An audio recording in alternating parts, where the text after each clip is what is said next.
Imagine yourself as just like anyone else, living a normal life filled with everyday routines, surrounded by family and friends, holding dreams for the future, and guided by a clear sense of right and wrong. You believe in fairness, kindness, and justice. You see yourself as a good person, someone who would never intentionally harm others. Now, picture yourself standing alone in a small, quiet room. A figure of authority, a person in a lab coat, or maybe a commanding officer, gives you an order. The order is simple but chilling. You are asked to carry out an action that conflicts deeply with your moral compass, something that could hurt another person. Your heart races, confusion and fear swirl inside you. You wonder, should I obey? Or should I refuse? What would you do? This tense scenario isn't a work of fiction. It echoes the real-life psychological experiments conducted by Stanley Milgram in the 1960s, where ordinary individuals were placed in exactly this kind of moral dilemma. Milgram's study revealed a disturbing truth. Many people obey authority even when it means causing harm to others. More than just an experiment, this dilemma reflects a troubling question that history repeatedly asks. How can ordinary, decent people commit monstrous acts? How can seemingly good individuals become perpetrators of cruelty? In the pages ahead, you will uncover the 5 powerful psychological forces that can transform an average person into someone capable of crossing that moral line. Understanding these forces helps explain not only past atrocities, but also the everyday struggles we face when caught at a crossroads between obedience and conscience. Stage 1.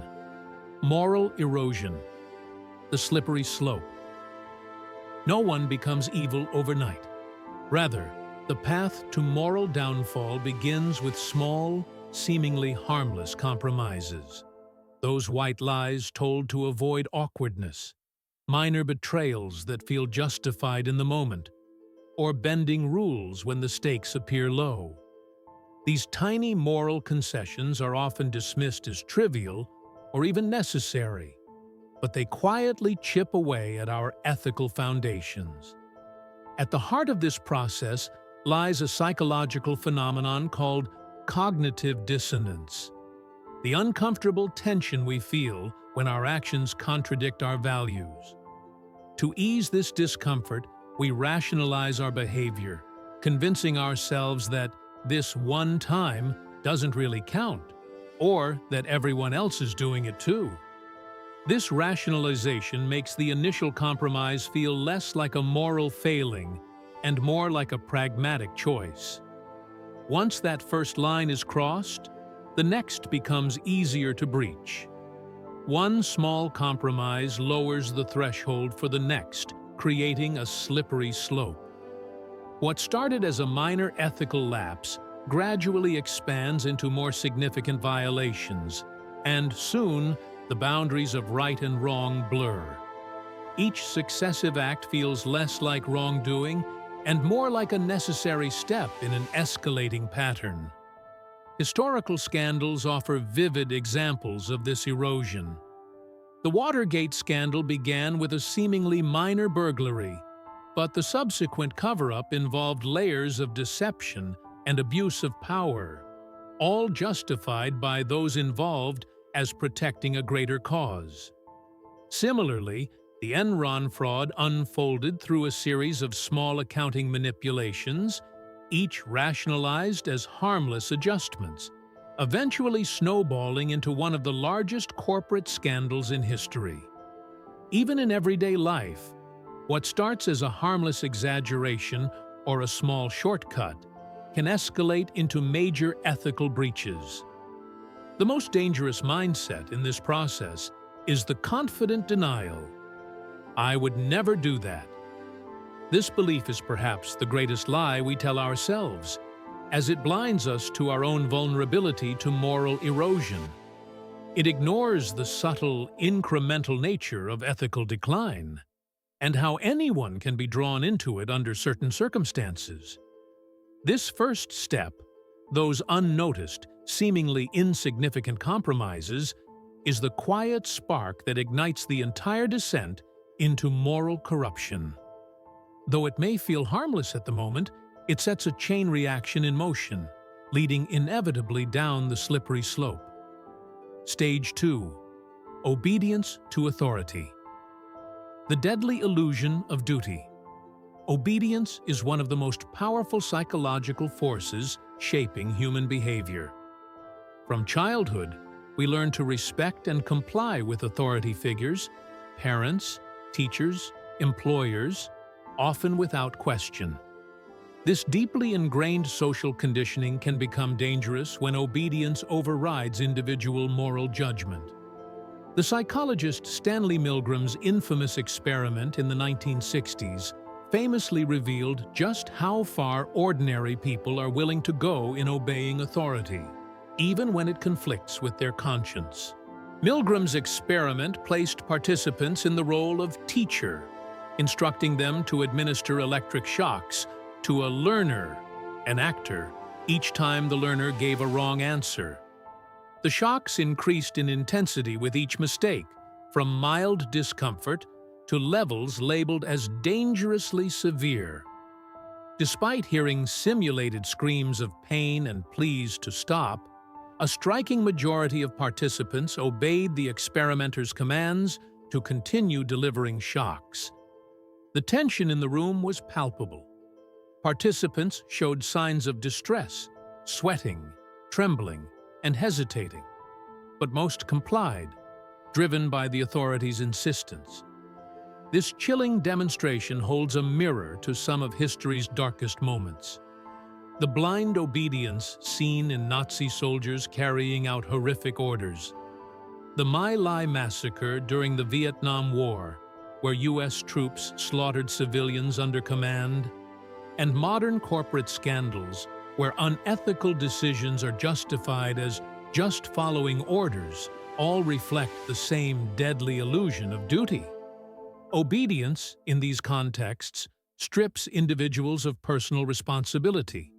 The phrase, "I'm just doing my job," becomes a shield, absolving people of guilt while enabling atrocities. The danger lies in how social conditioning and respect for authority can override innate morals. When authority figures legitimize actions, individuals may suppress their own ethical concerns to maintain loyalty and avoid punishment or disapproval. This psychological mechanism facilitates compliance in systems where questioning orders is discouraged or punished, leading to catastrophic consequences. The key takeaway is clear. Resisting this force requires conscious moral awareness and the courage to question authority. Blind obedience is not inevitable. It is a choice. Individuals must remain vigilant against the seductive power of authority and remember that loyalty to a person or institution should never come at the expense of one's own ethical compass. In the end, the question remains: when faced with orders that challenge our conscience, do we stand firm in our morals, or do we surrender our humanity in the name of loyalty? Stage 3. Group identity, the us versus them.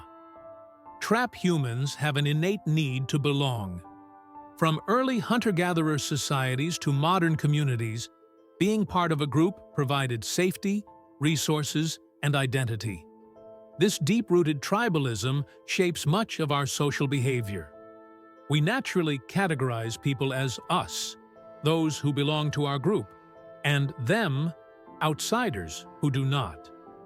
While this tendency once helped our ancestors survive, today it can fuel division, conflict, and even cruelty. Psychologist Henri Tajfel's famous minimal group experiments powerfully illustrate this irrational favoritism toward us. In his studies, participants were randomly assigned to arbitrary groups with no meaningful connection, such as liking one painter over another. Despite the trivial basis for grouping, people consistently gave more rewards and positive evaluations to members of their own group, even at a cost to themselves, while disadvantaging the out-group. This showed how deeply ingrained the bias is. Mere group membership, no matter how meaningless, triggers preferential treatment for us and hostility or neglect for them. This tribalism becomes far more dangerous when linked to powerful identities like race, religion, nationality, or ideology. Such affiliations carry emotional weight and social significance, heightening in-group loyalty and out-group suspicion. The result is an escalating cycle of us versus them that fractures societies and fuels prejudice. Central to this dynamic is dehumanization, the psychological process of perceiving the other as less than human. By stripping away shared humanity, it becomes easier to justify harm or neglect. Historical atrocities like the Holocaust, the Rwandan genocide, and centuries of slavery vividly demonstrate how dehumanization allowed perpetrators to commit unimaginable cruelty while silencing empathy. Tragically, this mechanism is not confined to the past. In today's world, online hate campaigns, fierce political polarization, and cancel culture often reflect modern forms of tribalism and dehumanization. Social media's echo chambers amplify us versus them thinking, reducing complex individuals to caricatures and making empathy scarce. At this stage, the human capacity for kindness is silenced, replaced by suspicion, fear, and sometimes outright hatred. The us versus them trap blinds us to shared humanity and rational discourse, justifying cruelty in the name of loyalty. Despite advances in communication and understanding, this division remains alive and dangerous today. Recognizing and resisting the pull of tribalism is essential to building a more compassionate and inclusive world. Without awareness, the same psychological forces that once tore societies apart continue to threaten peace and empathy in our own time. Stage 4. Self-justification and moral licensing. The mind's defense. When people commit harmful acts, they rarely see themselves as villains. Instead, the mind employs powerful defense mechanisms to protect one's self-image. This stage, known as self-justification and moral licensing, reveals how individuals avoid moral conflict by reshaping their own narrative, convincing themselves that their actions were necessary, excusable, or even noble. One common self-justification strategy is the claim, "I had no choice." This reframing suggests that external pressures or circumstances forced a person's hand, absolving them of full responsibility. Another typical excuse is, "It was for the greater good." Here, harmful actions are reinterpreted as sacrifices made in service of a higher cause, transforming villains into heroes in their own eyes. These rationalizations serve to maintain self-esteem and avoid cognitive dissonance, the uncomfortable tension between one's actions and one's moral standards. Closely linked to self-justification is the phenomenon of moral licensing. This occurs when a person believes that doing something good gives them permission to do something bad without guilt. For example, a leader who donates generously to charity might feel licensed to make unethical decisions in business. This psychological mechanism creates a dangerous moral balancing act, where good deeds become a license for moral missteps rather than genuine ethical behavior. History offers chilling examples of self-justification and moral licensing among perpetrators of atrocities. Many war criminals have defended their crimes by insisting they were following orders or protecting their nation. Nazi officials, for instance, often claimed they were just doing their duty or acting to secure a better future for their people. These rationalizations not only deflect blame, but also deepen the erosion of morality by embedding wrongdoing within a supposedly justified framework. What begins as small excuses, just this once, it's not so bad, can quickly spiral into full moral collapse. Once the mind accepts minor breaches, it becomes easier to justify larger violations, creating a slippery slope away from ethical integrity. The defense mechanisms that once protected the self ultimately unravel the very moral fabric that defines it. Recognizing these mental tricks is vital. By challenging the narratives of self-justification and resisting moral licensing, individuals can guard against moral erosion. It requires honest reflection and courage to confront uncomfortable truths. But this is the path to preserving one's moral compass and preventing the descent into villainy. Stage 5. Dehumanization. The point of no return.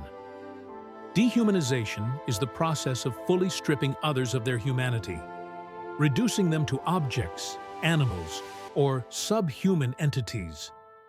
When people are no longer seen as human beings with feelings, rights, and dignity, the moral barriers that prevent cruelty collapse entirely. This stage marks the point of no return, where hatred transforms into violence without remorse or restraint.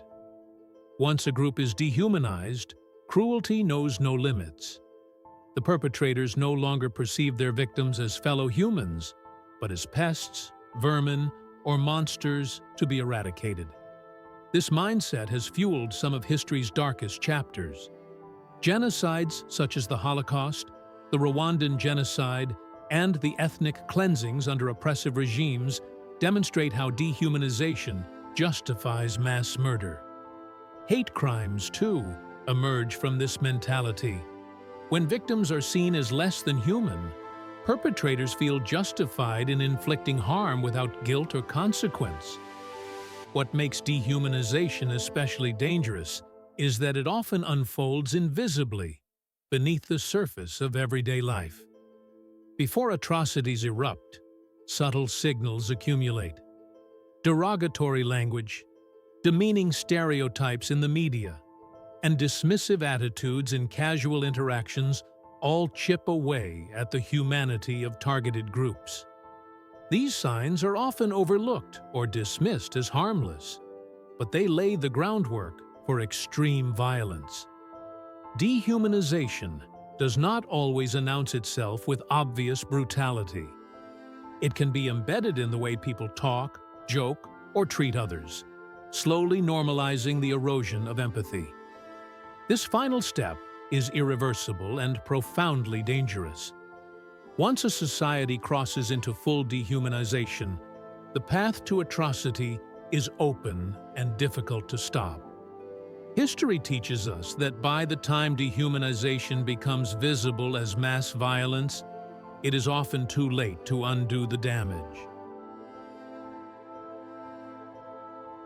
The chilling truth is that dehumanization can emerge anywhere, in subtle or overt forms, demanding constant vigilance.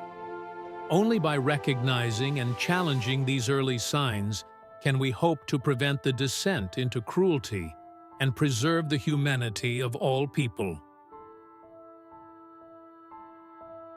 Awareness as the path to resistance. The cycle of corruption unfolds in 5 interconnected stages. It begins with moral erosion, where small compromises chip away at our ethical foundation. This leads to obedience, as individuals start following orders unquestioningly, often to avoid conflict or gain approval. Next, group identity takes hold, binding people tightly to a collective and encouraging loyalty over independent judgment. This loyalty fuels self-justification, where individuals rationalize harmful actions to protect their sense of self and belonging. Finally, the process culminates in dehumanization, where those outside the group are stripped of empathy and seen as other, making mistreatment easier to accept. This cycle is not a distant problem reserved for bad people. It can happen to anyone, even the most ethical and well-intentioned among us. History and everyday life show that under certain pressures, the best of us can falter. The key to resisting this destructive spiral is awareness. By cultivating self-awareness, we learn to recognize when our values begin to erode. Questioning authority rather than blindly obeying helps prevent harmful obedience. Embracing empathy keeps us connected to others as humans, not enemies. And rejecting us versus them thinking stops the dangerous division that leads to dehumanization. We must commit to recognizing the early signs of this cycle, pause before compromising our morals, resist the pull of group pressure, and refuse to see others as less than human. These are not easy steps, but they are vital. The good news is that understanding this process is the first step toward breaking free. It empowers us to choose a different path, one grounded in humanity and compassion. So, when darkness rises and the cycle threatens to pull you in, ask yourself, what kind of person will you choose to be? Real-life applications and how to protect yourself. Manipulation and groupthink can subtly influence decisions in workplaces, social circles, and even online communities. Recognizing the stages, such as peer pressure, echo chambers, or emotional appeals, is key to resisting them effectively. Practical tips for each stage. Awareness. Pay attention to when your opinions start to mirror others without your genuine agreement. Ask yourself if you're feeling pressured or if facts support the view. Questioning. When presented with information, especially emotionally charged, pause and verify its source and validity. Avoid jumping to conclusions. Boundaries. Politely but firmly assert your right to your own opinion. Practice saying, "I need time to think," or "I see your point, but I disagree," to resist pressure. Developing moral courage and critical thinking. Build moral courage by reflecting on your values regularly and reminding yourself that standing up for truth or fairness, even alone, is a strength, not a risk. Strengthen critical thinking by seeking diverse perspectives, questioning assumptions, and distinguishing between facts and opinions. The power of speaking out, empathy, and inclusion. Speaking out against unfair or manipulative behavior helps break harmful cycles and supports others who may feel isolated. Practice empathy by genuinely trying to understand different viewpoints without immediate judgment. Inclusive communities, where diversity of thought is welcomed, naturally resist manipulation because they encourage dialogue and respect. Fostering resilience. Resilience comes from self-awareness and support networks. Engage with trusted friends or mentors who challenge you constructively. Develop habits like mindfulness and reflection to stay grounded. By fostering an environment of respect and open inquiry, individuals and communities build strong defenses against manipulation and groupthink.